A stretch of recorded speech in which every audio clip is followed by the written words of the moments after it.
சிவாய் நம்ம திருச்சிற்றம்பலம். தென்காசி மாவட்டம் கரிவலவந்தாநல்லூர் பக்கத்தில் கீழவயல் கிராமத்தில் வெட்டவெளியில் ஒரு சிவலிங்கம் இருக்கிறதா கோவை அரண்பணி அறக்கட்டளைக்கு ஒரு தகவல் கிடைச்சது.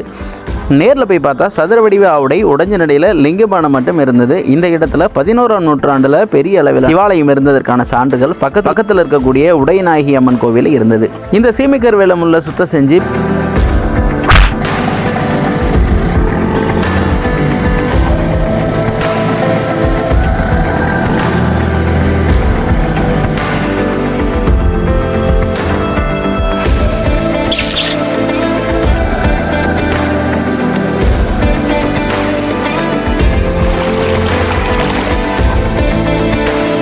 பீடங்கள் அமைச்சு லிங்கபானத்திற்கு புதிதாக ஆவுடை மற்றும் நந்தி பலிபீடம் செஞ்சு பீடங்களில் பிரதிஷ்டை செஞ்சோம்.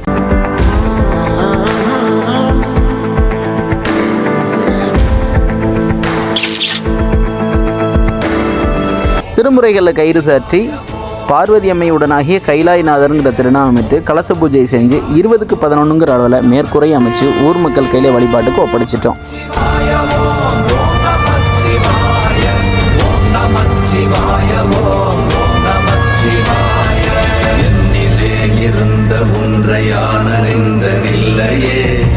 எனக்கு இன்னொரு பிறப்பு கொடு.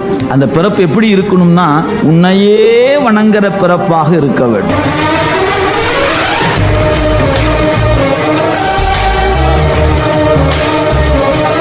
இதே போல் வெட்டிவெளியில் சிவலிங்க திருமணிகள் இருந்தால் ஸ்க்ரீனில் தெரிகிற நம்பருக்கு ஒரு வாட்ஸ்அப் பண்ணுங்கள். அந்த இடத்துக்கு கோவை அரண்பணி அறக்கட்டளை மூலமாக நாங்களே நேரில் வந்து சிவலிங்கத்தை எடுத்து வச்சு திருப்பணி பண்ணி ஊர் மக்கள் கையில் கொடுத்துருன்ற தகவலை தெரிவிச்சுக்கிறோம். சிவாய நம்ம திருச்சிட்டம்பலம்.